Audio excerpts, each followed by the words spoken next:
Well, hello, everyone, and welcome to Work Cookie, our weekly gathering for IOs, HR, recruiters, one actor, and all of those who like to help people in the world of business. Jeremy, we have an exciting talk and discussion today. We're going to be talking about game changers in the field of industrial organizational psychology. But before we get into that, why don't you give us an update on what's happening with CBOC? Yeah, so game changers. So there was a post on this. So we're going to have an exciting discussion today about that. And also Megan's here. So Megan is going to be leading our IO Career Pathfinder member peer group that's going to meet regularly. And they're going to talk about action items, network, discuss challenges, stories, and maybe even form action cohorts. So big clap for Megan. Thank you. And I'm glad you're here for the announcement. Also, thank you. Happy to be here. Thank you. So Patty, many of you know Dr. Patricia Delgado. She has a research translator course coming out, and it's basically how do you become someone who can help make better evidence-based decisions in your workplace and also help others do the same. So when you're bringing ideas to the table, it's a skill that society is desperately asking for, and it can set yourself apart from your peers. So there will be an email coming out shortly.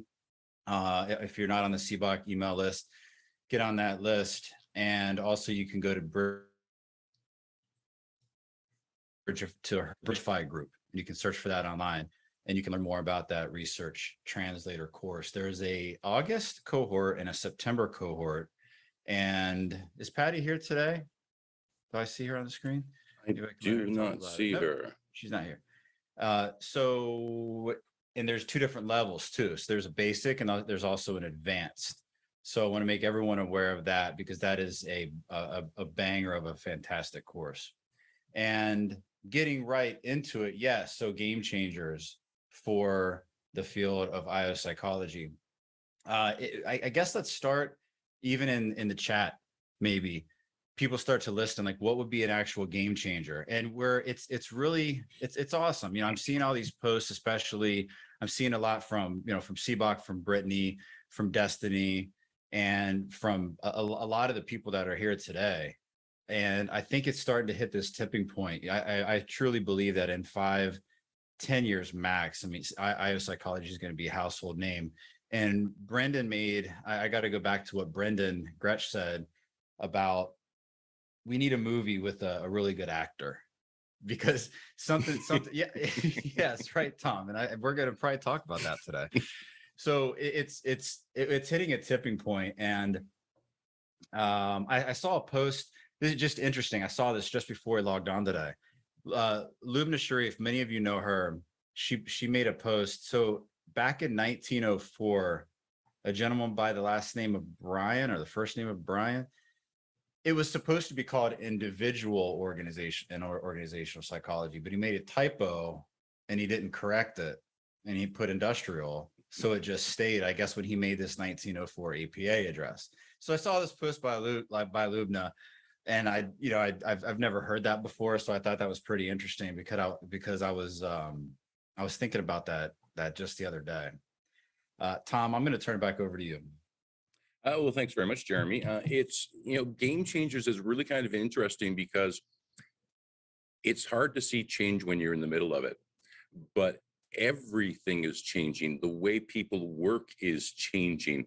I've had talks with people like, investment people, accountants, who are talking about this is the biggest change since the Industrial Revolution.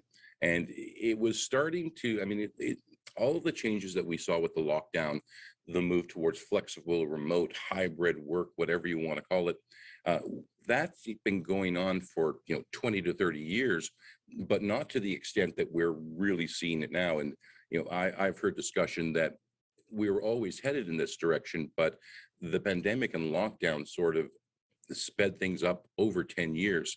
So now we have all of these new paradigms of how work is being done. And I'm sitting here going, I think now everybody needs an IO just to navigate these changes. So, we might be talking about game changers in a game that's changing. So I would love to hear some of the experiences that people are, having out there, what they're seeing, and, if they have discovered something is going to be a game changer, that's going to make things different the way that IOs, HR, and recruiters are working. So any advice on that, Jeremy, where we're going? I think everything you mentioned is very, very valid in terms of where it's going, and in terms of really events that have happened in the world and in society that are opening the eyes of organizational decision makers, saying this is what we need, and finally learning that here's who offers it. It's kind of like there's been this gap, and we've been here all along. And now people are starting to say, oh, there's a specific field of study, and there are people that are specifically trained in how to navigate these organizational challenges. And they've been being trained for the last 100 years. They've just been this kind of sleeping giant. And giant is really the way to put it, especially now. 20 years ago, there was no giant in IO psychology. 10 years ago, there was no giant in IO psychology. Now there are so many people. I've been giving this number. I went and typed in just organizational psychology in LinkedIn and clicked on people, and over 500,000. And I remember I've been telling you guys, it's been 100,000, 200,000, 500,000 names came up that have IO psychology within their like their title or their like first description part. So it's really coming to a tipping point. I posted a link in the chat on a post that I made, and we can see some of the different things that were mentioned in terms of what could actually be done. So hands raised if you have a comment, but let's start off with the real one. Tom, what would it take? Brendan Gresh said, a big Hollywood movie played by a well-known actor with a spruced up story on the origins of IO. And then Austin commented on that, say, hey, I think Johnny Depp just became available. But so what would that take? Is it feasible? Oh, it's totally feasible. It depends on how much money you have. You would need a script writer, and hopefully, somebody even on the panel today would have an idea of what the story would be. And so we'd have to look at, the plot of the story, how we build tension, how we, raise the expectations to the climax, and then, how it resolves itself. So there's lots of good script writers out there. You could probably even find one on, Fiverr or program, some platform like that. There's lots of script writers who are looking for an opportunity. Then you get into pre-production. You've got to do all your, casting, who's going to play what role. Is Johnny Depp the right, actor to play our lead character? There may be some alternatives.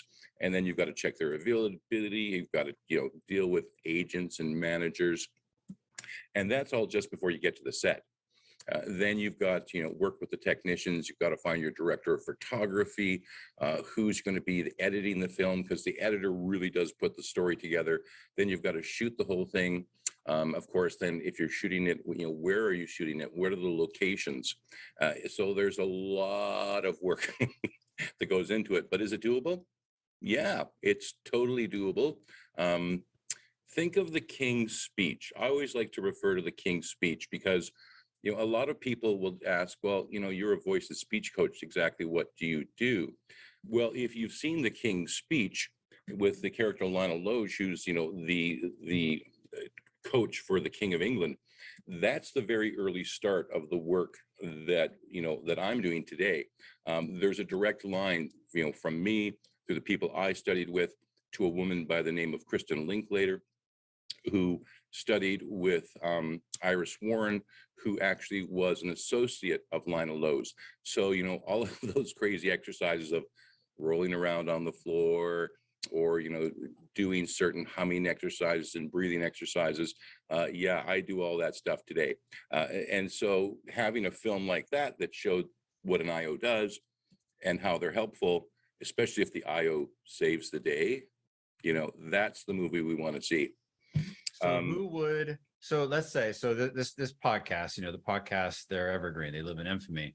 Right. Maybe we can start to get, a library or black book of who might be interested. So if somebody's listening and they have either they're interested in either doing something like this, funding, who do we need? And whoever Tom's going to mention, I'll turn it over to you. Contact me or Tom, or send an email to hello@cblock.com, because hey, sometimes the wild and crazy ideas just happen. So Tom, who would we want to contact us? To make the movie? Yeah, to get the ball rolling, to make the movie. What are the what yeah. I think the very first thing is we need to find a producer, somebody who's, done the journey before and has the connections that we'd be looking for. I wouldn't turn to Hollywood, because it's going to cost way too much money. I would be looking for an independent producer. Once again, there's lots of them. You might want to, depending on the style, that you're looking for the film, you might want to look at some documentary style producers, or somebody who's sort of done a combination of both. So there's some people mentioning in the chat, other movies. Is there an option to squeeze in to maybe an upcoming movie that's more feasible? Like maybe producers get contacted with, hey, you could insert maybe someone, an IO psychologist into this. Is there a way to connect, plant that seed? How would that work? Yeah, ever notice in a commercial when an actor picks up a beverage that has a sponsor's name on it? So you could very easily, find some movie that, is in development and go, if we propose to you that there's a character in the film who's an IO, what would it cost us? Ah, I see. And of course, you probably want some sort of love story, because that will attract a bigger audience. Okay. Well, we've got a seed here, and I'll turn it back over to you, Tom. Thanks for sharing that helpful info. Well, hey, there's a lot of hands up. Let's go to Linda Ann. Oh, I was going to say, because I always look for a way to minimal effort on things, and whenever the different movies are being cast, they always have a career of some kind, right? And so it just could be that we ask whatever one of those characters be an IO, or a main character be an IO, and happen to bring a company back from the brink of extinction. I think that's a great idea. So, what company would you like to see brought back from the verge of extinction? Oh, whatever one they're working on, Be kind of fun if it was Amazon. Dr. Martha, let's go to you. No. Dr. Martha, let's go to you. What an interesting conversation this is getting to be. So, one of the things that we talk about often is our lack of branding, if you will. Too many people don't know what IO psychology is, or that IO psychologists exist. And I think it's true in so many instances that organizational leaders don't even know that there's an option for a consultant that might be able to resolve a number of issues for them, that can help them to work through things. So I think one of the biggest things that we seem to come back to over and over again is branding. And if we were to entertain this idea of a movie, that could certainly help out with branding. Although I can't help but think about the 101 Dalmatians, how after that movie came out, everybody got a Dalmatian, whether or not they knew what to do with them. So I don't want to see any IOs being turned into pounds, because you don't know what to do with them, or how to take care of one. But, but I think a movie certainly would help out with our branding. The other thing that I wanted to comment on, what you said earlier, Tom, we had, before the pandemic, multiple organizations allowing people to telecommute, as they were calling it back then.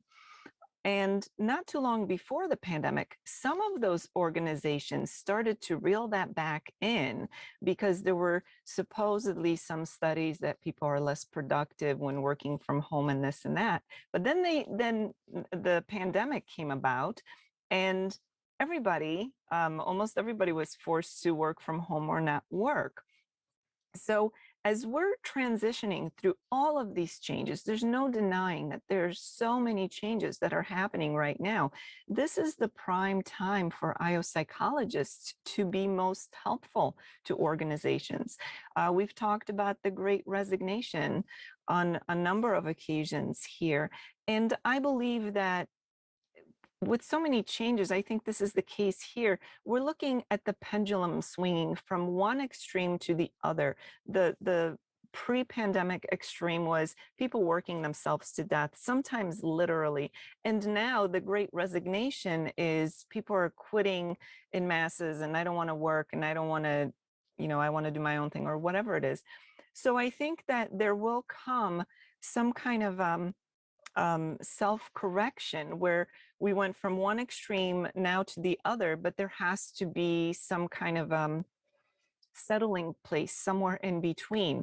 And certainly IO psychologists could be a tremendous resource for organizations. So if we could get ourselves be recognized as people who exist, options that exist to organizations, I think we could be tremendously helpful. And maybe it would take a movie. Yes, movie. Although as you were talking, I'm going, maybe more like a crime drama, maybe like a CSI with IOs.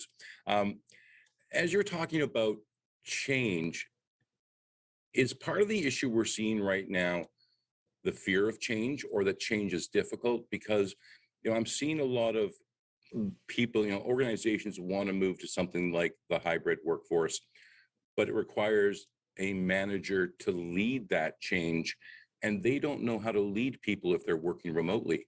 So is it that fear of change which is sort of holding back and causing things like the Great Resignation? Do you think that's what's going on, Dr. Martha?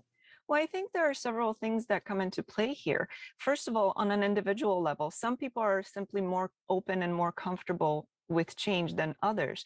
But then when you consider making big changes within organizations, especially the bigger the organization, I think the more laborious the change will be. And sometimes that can get in the way.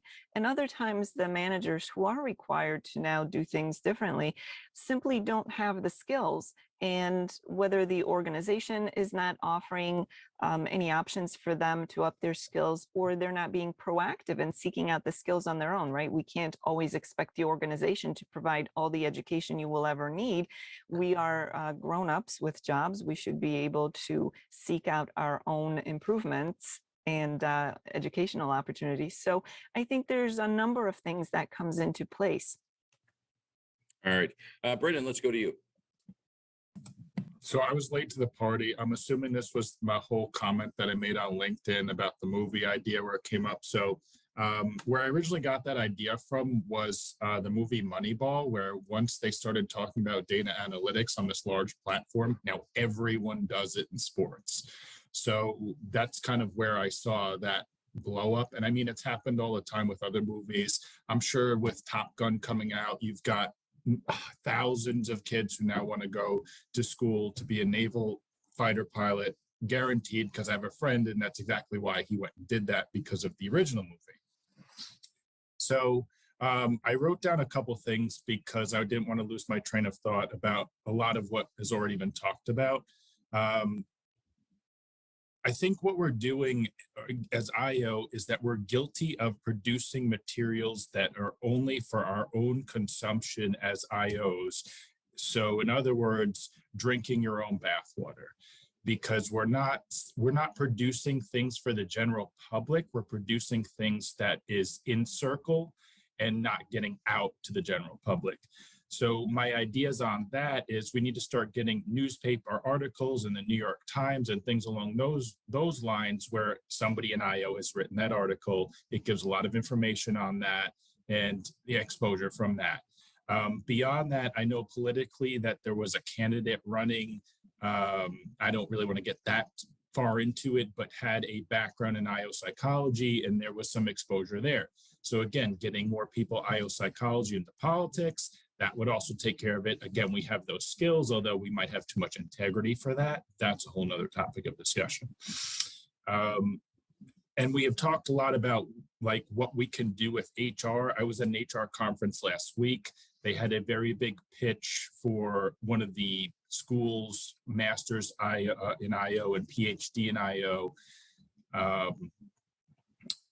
At this HR conference, and you could go talk about and learning about it because it could be a path that you go to. So again, partnering with that. And with the topic of change, this is something that I always have with this one of these great leaders that I work with currently, is we always talk about why are all these people crazy? No, we are the crazy ones. I promise you that, because when you start to see it that way, then you'll understand. We want to go out and change things. Change is not normal. Everyone wants that's the way we've always done it. They don't like change. So we are the crazy ones. We have to accept that though. And once we start to realize that, there is so much more that we can go on beyond that, because we realize we are interfering with people's ideas of normalcy, and how do we go through and help them through this change management, change leadership, change communication, so this becomes more normal and they don't feel uncomfortable around us. So thank you for letting me take the time to say that. I feel like that'll be helpful. There's also a great freedom when you realize that you are crazy, you are different than everybody else, and it just allows you to be your unique self. Lee, let's go to you.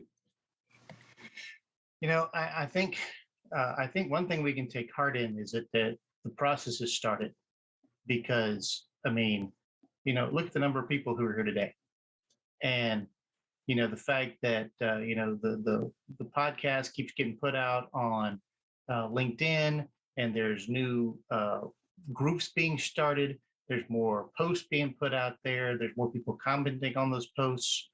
The fact that, what was it, Jeremy said a while ago, about 500,000 people who actually put that in their headline now.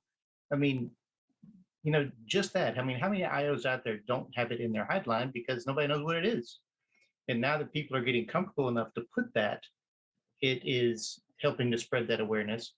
And I think one thing that could possibly help with a lot of this would be partnering. We've talked about partnering with HR, and that sort of thing. But I think there's other things we can do there as well, because talking about data analytics. Data science is huge right now. Well, one of the things that IOs do is analytics. So if you can start to make some of those partnerships happen, and you start to broaden the number of people who actually have some idea that we are, and that we're not all therapists. And because I think that's one of the biggest things, is that people hear psychology and they hear, they expect you to lay on a couch and talk about your mother. And, we got to make that, sever that, so that we can say, hey, look, there's more to psychology than that. And, if we can start to make those inroads into places, not just in HR, but into other aspects that we touch, I think that we could do some very powerful partnering. And right now, as the saying goes, strike while the iron is hot, because 2020 flipped us all on our heads. And, some of us have chosen to get better at handstands, and others have just fallen. So, now is the time for us to go, hey, I can help you with that. Well, let me ask you, Lee, because there are some industries who, didn't want to embrace this change, but the lockdown came and they had to change. But there are some that found out that this is actually a better way for them to be doing business. It is saving them enormous amounts of money on things like real estate costs. Do you think there are some key sectors that IOs should be looking at when it comes to targeting certain elements or areas, niches of business that really need IO help now for transition? Ooh, I think that anything right now, anything that can be done remotely would be a good place to work. Tech sector, because that's really where our big hit was, right? Everybody had to, I think it was Martha said, everybody had to either work from home or not work. So there's a lot of places. How do we do that? How do we do that better? How do we, I mean, we beat that horse to death on several of these podcasts. How can we help you do this better? How can we help you to trust your people? How can we help you to lead your teams? So, I mean, that's a huge thing. And, Brittany just put in the thing, healthcare and manufacturing. Absolutely. And in manufacturing, Heather, there's a key right there. There's a sector of engineering called industrial engineering, and they look at process improvements and everything. That seems like it might be a good match for industrial psychology type people to get in there and help with, okay, you do the beeps and squeaks and I'm doing the people, and we can figure out together how to make this all work better. And healthcare, oh good God, is there any place they could use some help? I mean, my company was just talking about doing so working with the VA. If there's anybody who needs help from people like IOs, it would be the VA.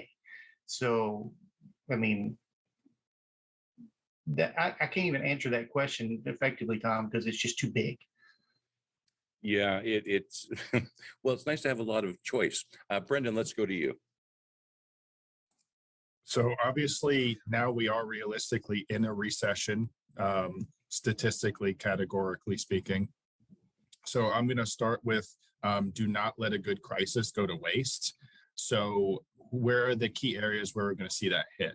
So we're going to probably see that hit big time in the real estate industry. So how can you partner again? And I don't think people realize how much partnership takes place in the real estate industry. And when you put your IO hat on and start to look at those types of things, almost from like looking at an org chart sort of sense. Well, when you do real estate, you got to get a home inspector. So home inspection is going to be in that industry is going to get impacted. When you go, insurance industry is going to get impacted because people are probably not going to be going as much or buying insurance, or maybe they're not going to be buying house insurance or buy renter's insurance. So you have to think about all these things that are related to these industries, because I think we get so short-sighted into, well, it only impacts this. But I mean, when we look at electric cars, all right, we have electric cars now. Cool. Now we need tires specifically for electric cars. So it's not just the main product, it's what's the auxiliary services that go into that main product as well. And that's where you can find your key areas where you can make impact as an IO. Great advice. Dr. Martha, let's go to you. So to continue on what Brandon's been saying, this is really an opportunity to become more proactive as IOs. I think it's fair to say that between the lack of branding and just a different world a few years ago, we've been more reactive, dare I say, than anything else in our approach. And with change come opportunities. That much we know from history itself. So why not be more proactive? And Brandon gave some excellent examples, as did Lee. Simply finding out where and how we can be helpful. And I think when we seek out those opportunities, not only will we be helping others, we'll be helping ourselves and the field to become more recognized. So I think opportunity knocks, and it knocks loudly when the changes are big, which is what is happening now. Yeah, they certainly are. Renwick, I wouldn't mind going to you next if you don't mind, because I'd love to hear your perspective on what are the target areas that IOs should be looking at as we move forward over the next few years. Yeah, there's so much that goes on in my little head. There are a lot of people who are living in what is a disruptive world for any number of reasons. I trace my journey, and I think that's usually a good place to start with myself, right? Whether it's the trauma that I had in childhood, or the trauma from immigration, or the trauma from relocating. Most of us, if not all of us, have had some kinds of traumas that interfere with our effectiveness, whether it's to trust a manager, to trust a peer. And I was just talking to a leader in a major company this morning, and her question is, how do I get my people to open up with me? I've got to do their reviews. Well, that's a long answer, right? It's what are their traumas? Yeah, you're personable, you present well, you're poised, you obviously care. However, do they know how much you care? Are they comfortable with disclosing who they are? So to answer your question, I I see opportunities everywhere when we create a safe environment. And it's every conversation with everyone everywhere, right? And so, I made a couple of notes. Who resists change? Who wants to eat the same thing every day? Nobody, right? Even if we love it, it's a favorite food. Yes.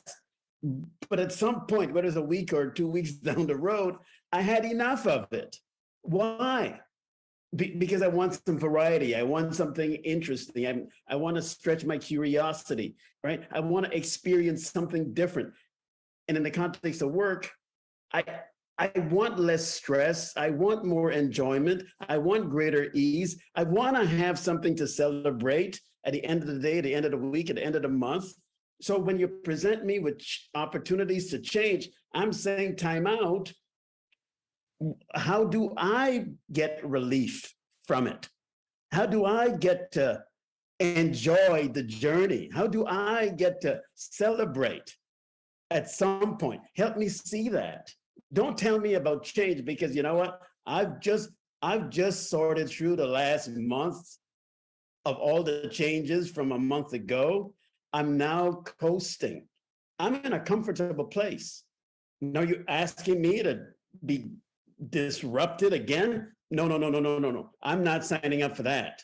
What I am signing up for is something exciting, something appealing, something enjoyable, something that's going to let me laugh and gaff with you and celebrate at the end of it. Last point here is selling, right? I see so many people who don't have skills, who don't have depth and substance, who got the doors knocked off, right? They found a way to create this awe, this intrigue, and cause people to be curious and be willing to answer the phone or open the door when they show up. And then there are some of us, in fact, too many of us, who have this wealth of expertise that the world will benefit from. And yet we cannot get them to see how we can enhance their lives. Branding, yes, but a boldness, a brazenness, a craziness, right? To cause people to stop and recognize that right there in that voice, behind that wall, behind that phone, is somebody I ought to listen to. Right. So I want people to listen to me. Dr. Martha, let's go to you. So Renwick reminded us of a couple of very important things in terms of human psychology.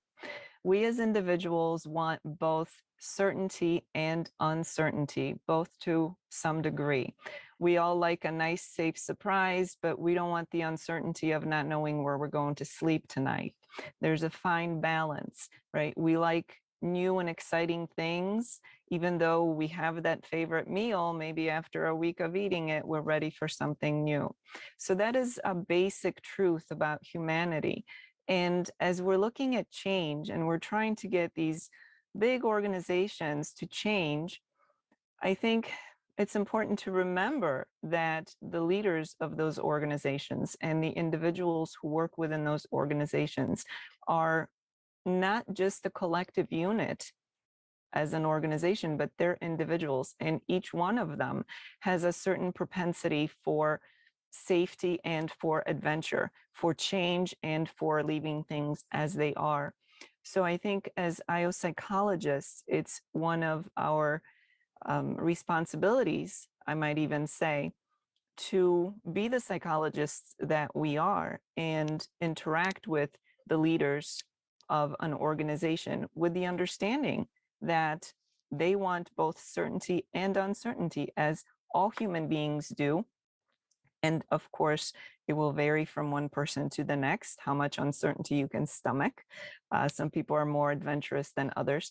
But I think that basic human psychology definitely comes into play here. And rather than scratching our heads thinking, well, how can I get this huge organization to move? It's like asking me to move a mountain. Let's start with the individuals, because that is who makes up this big organization. So if we can work with the individuals and allow them to see the value of that change, and to Renwick's point, make it a comfortable experience, a safe experience, then I think that we're better off targeting that rather than trying to move the mountain. It's hard to convince people not to fear change because it's so trepidatious. Jeannie, good to see you with your hand up. Let's go to you. Well, I'd just like to piggyback off of Renwick and Dr. Martha here, because in my organization, I work for a healthcare agency, and literally this is what just happened. My supervisor was placed in the position. She doesn't have any background of psychology. She doesn't have a bachelor's degree, but yet she was placed in a position to where she is supposed to standardize processes and implement these changes across the whole organization. As a supervisor, she's not a manager, and the other managers are not recognizing her as an authority.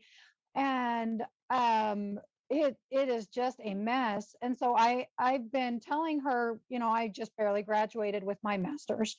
And so as I was going through it, I, kind of told her, you need to get the top down leadership. So if you're not getting the leaders to buy in, you have to go above their heads, because they have to buy in before your subordinates are going to buy in. And so she would fight me and tell me, that's not true. This isn't what she literally, fight me on it. Long story short, I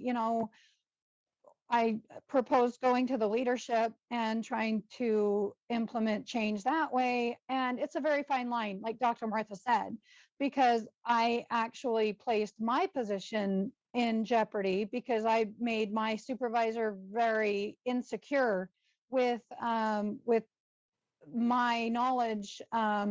So it's just a very fine line to walk. And how do I promote the IO psychology front in an organization that doesn't even recognize that someone without an education, and I don't mean to put her down at all, she just doesn't know what she's doing. Well, and I sometimes wonder if if you can change people who don't want to change. Brendan, maybe you've got an answer for us or some advice. Well, I think what Lee led off with in that whole idea of partnership, and then Renwick was, touching on that as well. Like, what do I get out of this? How do this should be fun. This should make me happy. Those types of concepts of just creating these mutually beneficial partnerships that we get to help you get this, and you're going to get this out of it, and it's going to help this efficiency or whatever we're trying to accomplish is so important. And I think, even from an individual communication basis, because I have been reaching out to a lot of the Pathfinder members, how can I help you? And that's the goal of all of this is, how can I help you? Where are you going? Where do you want to go? And so many times I think I'm guilty of this also. When somebody comes to me with that question, I have to think about it, because sometimes I don't know. But then when I ground myself and actually think about it, I go, all right, these are the places I want to be. This is where I want to go. So you've got to be doing that same thing on the organizational level. What are your goals? What are you trying to accomplish this quarter? What are you trying to accomplish by the end of the year? What's the goal by the end of next year? And having answers to those questions will help to form the blueprint or the map of where we need to go and who we need to help. Lee, let's go to you. Something that I just kind of thought of with this, because I know, Dr. Destiny has been putting out some really good stuff on LinkedIn over the past week of why you should hire an IO. And we talked here a couple weeks ago about determining your niche and stuff like that. And IO is massive. We all know that it's massive. And so I think we got to be very careful as we go forward into this brave new world that we don't paint all IOs with the same brush, because if an organization or a person or what have you needs a particular skill set and they say, oh, you're an IO, you can do this. Maybe that's not your niche. Maybe maybe you can't. We got to be very careful with painting us all in the same thing, saying that we can all do everything, because as we know, nobody can be all things to all people. And so, and I think that that is actually a really good opportunity for us to partner with each other. So, one person's great in analytics, one person's great in coaching, another person's great in organizational change, you know, uh, because that one consultant may be fantastic in his or her field, but you put them in there, into doing something else, and then they can fail, and then it's, oh, I thought IO was the answer to everything, and look at this, you can't do this. And so we don't want to shoot ourselves in the foot by doing that. So I think that this would be a great opportunity to collaborate with each other and to make sure that the organizations that we're dealing with understand that, yes, we have the answer. Back when I was still, active duty, we talked about the chief's mess knows, the chief knows everything. Well, then the secret is that the chief doesn't know everything. The chief's mess does. I don't know it, but I can find it because somebody does. And we got to make sure that we don't put ourselves up as, I'm the Einstein of IO and I know everything. And if you can pull it off, you can go over here going, hey, Brandon, what's the answer? That you could probably pull that off, but of course that's probably more of a Tom thing, showing the actor side of it. But I do think we got to be very careful as we tiptoe along that line that we don't oversell, because there's that point we need to come right up to that, dance right up to the edge, and stick our nose over a little bit, but not get too far, so that we don't give false impressions of what we have and then end up doing ourselves harm. Right. Much better to go with that team approach and, consider CBOC as a database, and you just need to find the right IO for your situation. Amanda, let's go to you. Hi. So that is, Leah's just echoing kind of the post I ended up making in the chat related to finding your niche and your area of alignment. I practice in L&D. That is where my heart is truly at. And I find that I can contribute more. I feel more meaning and more satisfaction in where I am practicing, where I'm an expert at, versus if I am pulled into something where it's like, okay, yes, I have got an industrial background. And I do program evaluation. I can do program evaluation in my sleep. It's probably what got me my job, because anybody that wants to deal with stats normally backs off and goes, nope, not me. Yeah, I can do it, but that industrial side is not my area. That really makes me feel good. It's more of the organizational element. And I work with another colleague who works more on the psychometrics, and he is fantastic at the psychometrics. How fast he can spit that stuff out, it would take me maybe 3 times as long. So, and I understand that there are IOs that love being generalists because they thrive and they flourish when they have that constant variety and being able to continually expand their skill repertoire. That's awesome. We need those folks. However, not all of us want to play to that kind of drum. So I really do think that if we're going to be looking at wanting to really find where can we contribute, maybe consider, was there another area that before you decided IO that you wanted to go into? Maybe that's an industry area that you can start pushing forward for there to be more organizational application. So for instance, if I didn't go IO, I would have gone physics and gone to NASA. So if I wanted to find some way to mesh the two together, it's like, okay, let's see what are some local areas that have got a similar focus as NASA, and start marketing yourself towards them and saying, hey, I can do this sort of work and I specialize with those that work within this sort of area, because scientists, especially STEM scientists, are a very unique breed of scientists. I deal with engineers on a daily basis. So they're not STEM-based scientists, but they're still STEM. It's a very, because once you can start learning a particular industry's language and the people that are drawn to it and how they speak, and if you can translate IO to their language, it just makes you a much more hot commodity for that given sector. Amanda, let me ask you, what does it feel like when you can recommend a colleague who you know is going to satisfy the need of a client? Great. I guess a part of that also goes to, do we have a scarcity or an abundance mindset? Uh, because to put it simply, a lot of folks that I've seen, and not just in IO, this is applicable to all highly educated folks, the desire to want to be seen significant. Just because you're recommending someone else does not diminish your own light. Yeah, agree totally. And I'm going to recommend Linda Ann. Let's go to you.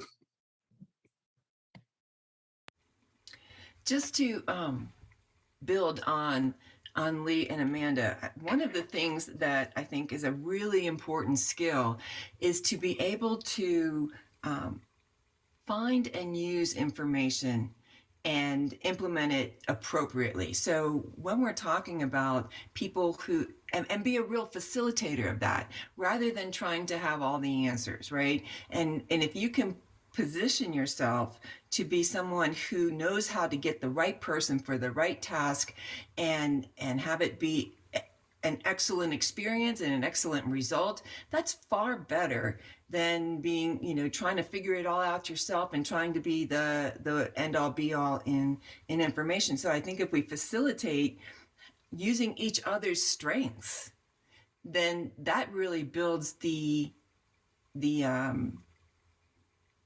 practice of industrial and organizational psychologists, to be able to use all your different specialties. And that's a real tool and art in this particular industry versus, if you're an engineer, you're an engineer and you're an engineer, which is not true, but yeah. Yeah, I like that a lot. Jeannie, let's go back to you. Sorry. No, I just wanted to expound also. I mean, this is exactly with some of the things I've been saying on Dr. Preet's posts is the subcategories. Like I wouldn't go to a neurologist for a podiatry problem. It's just the same concept. It's, I specialize in this area, but if you're having this issue, I know someone. I'm in the resource of thousands of IOs. I can find someone who can help you. It's really knowing your resources and utilizing them. Yeah, and I think we've got to sort of expand on that, as you're saying. Dr. Jeremy, I'd like to come back to you because I want to kind of flip the question a little bit when it comes to game changers. Are there skills that IOs need that weren't taught in university? We've talked about this a little bit before, but doesn't matter how good the program is, there's always going to be some things you're not going to learn until you get out into the real world. So especially for those IOs who may just be transitioning into practice, really for those IOs who are still studying, but even for, IOs who are working out in the field right now, are there some skills that maybe you're going to need to pick up to really embrace the changes that we're seeing? There are. It makes me think. I've got this article handy, but it's long. I don't know if I'm going to find the highlighted parts right. Basically, what I can remember, the answer is, yeah, there's a lot. I'm not even going to bother trying to find it. The programs, the academic programs teach people to work academically and teach people to write academically. And there's very little, unless you're taking a special consulting class, you're getting a special consulting certificate. You're not going to learn anything about, consultant or inside the workplace. You're going to learn about theory. You're going to learn how to do. You're going to learn statistics.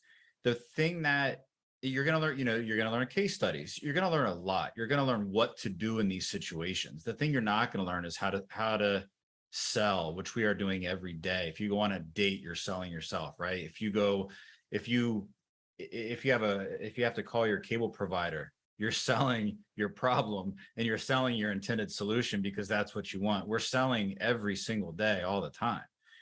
So the selling part is important. And I don't want people to think of this in terms of sales. I want people to think about this in terms of value add, what's in it for the other person.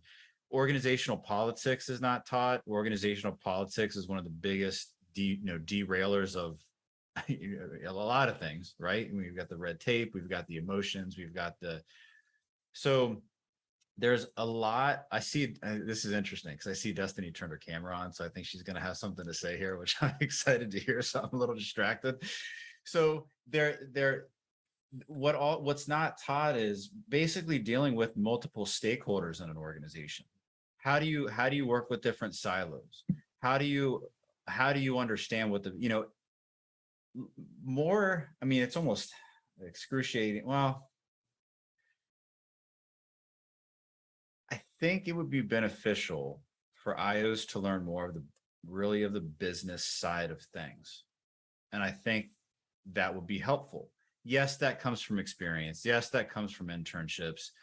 And shameless plug, that's one of the main reasons CBOC exists, is to help people with these types of things who didn't get that in their graduate programs and they're getting out. Where's my job? Having a tough time either working within their organization or communicating to a potential client or a potential employer, hey, I'm the one you should choose. So I think a lot of it is really navigating the ins and outs of business and understanding business and executive decisions and really what it's like. Yes, we have good intentions. Yes, we can do amazing things. Our communication, though, seems like it can be a little too Pollyanna for organizations and for decision makers.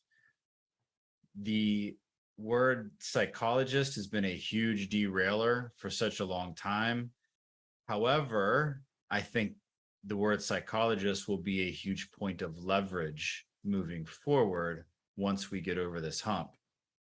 So I'll leave it for now at learning the business aspect, learning what it's like to work in organizations. And as the great Trip Braden, Tom, you remember this, we had an entire event where he said IOs should really focus on getting jobs in operations, into the nitty gritty of organizations.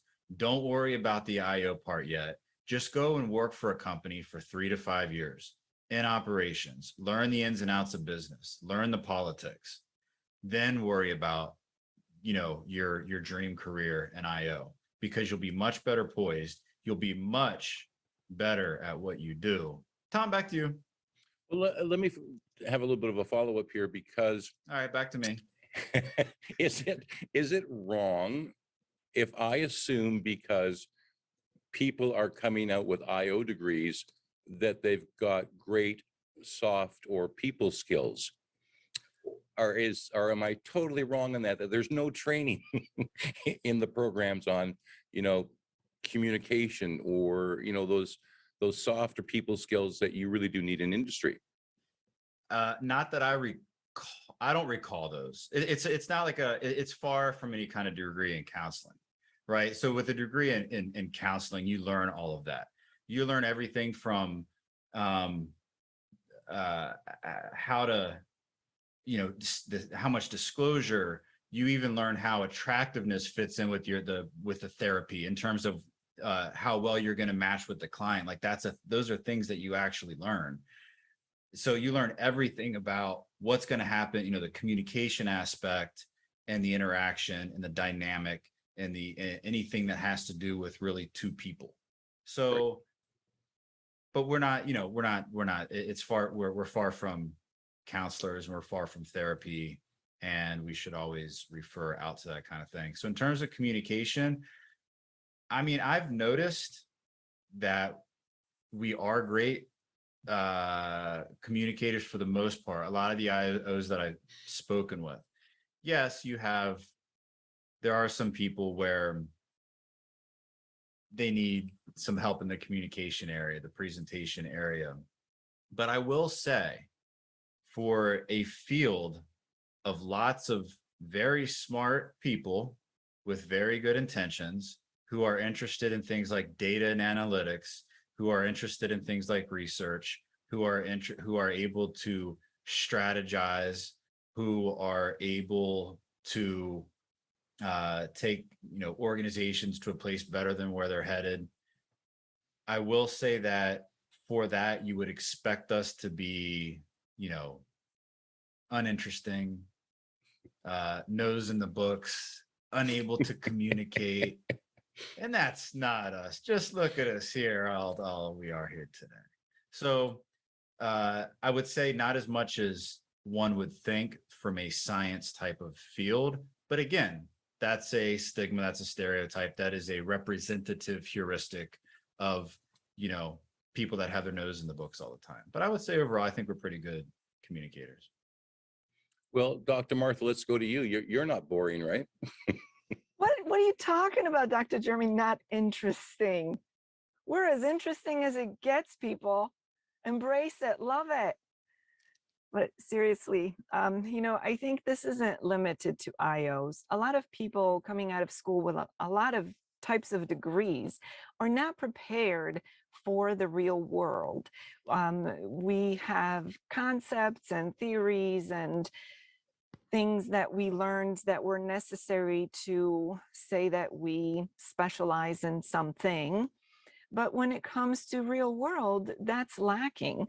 And especially if you want to be a consultant, where essentially you're proposing becoming an entrepreneur, you need to know how to run a business. You need to know how to market. You need to know how to sell, especially during your beginnings, your humble beginnings as a party of one. So it would be in many people's interest to perhaps take some business or marketing classes. I can tell you from my own experience that I'm very glad to have an MBA under my belt, in addition to having a PhD in IO psychology, because not only does that position me favorably if I want to do my own thing, but I can also relate with the organizations, the business leaders, the managers, because I understand how business works. So I can speak that language to them. But you don't necessarily have to have an MBA under your belt. You can take some classes. And I think any previous experience or previous education, such as what is your bachelor's degree in? If you have a degree beyond your bachelor's, what was your bachelor's degree in? Maybe it was in the same thing. Maybe it was in something else that you can draw from, that you can use to your advantage. So it's time to get creative. I think we have relied on universities for so long to provide us with everything because they know best, they have the path, they have the program, and we trust in it. And that's okay to a certain degree. But we have to take responsibility. What do I want to do with this degree when I finish school? And what else do I need to be successful doing that thing I want to do? If it means working for another company, that's one thing. But if you're proposing becoming an entrepreneur, you better have some interests in business and marketing and take some classes in that, or do some internships that really let you get in on what is happening, what it takes to run and sustain a business rather than just doing filing, right? That's just busy work. So I think it's not just IO psychologists. A lot of people come out of schools with degrees, whether it's bachelor's or anything higher than that, and they need to be trained by their employer because they don't really know how the real deal works. Do you see any change in post-secondary? I know that when I was teaching young actors, trying to explain to them that they're now entrepreneurs was difficult because they saw themselves as artists as being very sort of pure, but business was, dirty. Are you seeing the same thing with some of those young IOs or any young student that's coming out of university? Well, you can be pure and hungry and homeless. You sure can. Or you can get real and learn how to survive. So I think this is common for so many of us when we're young and full of ideals. And I was going to save the world one time too, but then reality beat the crap out of me. Yeah. And I realized that I'm going to need to pay some bills first. So, I think this is so common, so normal for everybody coming up. But I heard a statistic yesterday, and I didn't check it out to have the backing for it, but I heard that university attendance or applications for universities have been on the decline. And I think that may be an indicator that promise of a degree is not what it used to be. And I think that there's a certain realization of what I'm speaking about, that yes, you get a degree, but you don't stop learning just because you have that diploma. You can't stop learning. There's so much more you still need to learn, whether you're going to be an entrepreneur, a business owner, or work for someone else. And I think, there's so much misunderstanding, especially when you're young and innocent and don't know any better, simply because you just don't know. People think, well, if I'm going to be a business owner, somehow magically I'll just sit at the top directing and money will pour in. And that's not how it is. You have to do a lot of sacrificing and work harder than you've ever worked in your life before you can get to a comfortable position. So there's so much that needs to be learned and experienced beyond just the formal education, both for IOs and everybody else out there, that I think it's important to pay attention to it, because I think that a good number of people are realizing that, and maybe that's why attendance at universities has been on the decline. Yeah, I think you're onto something there.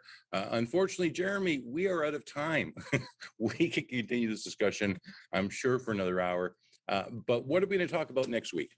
Next week, we're going to talk about selecting and energizing the team. And if you haven't gone to cboc.com/events, you haven't seen the super cool picture of the eggs with the faces drawn on them as the image for this event. So if that's a pull, it's a super cool picture. and come to the event. All right. And with that, we'll call it a wrap. Jeremy, if you want to count us out, we'll see everyone next week. Thanks. Great job, everyone. See you next week. Signing off in 5, 4, 3, 2, and 1.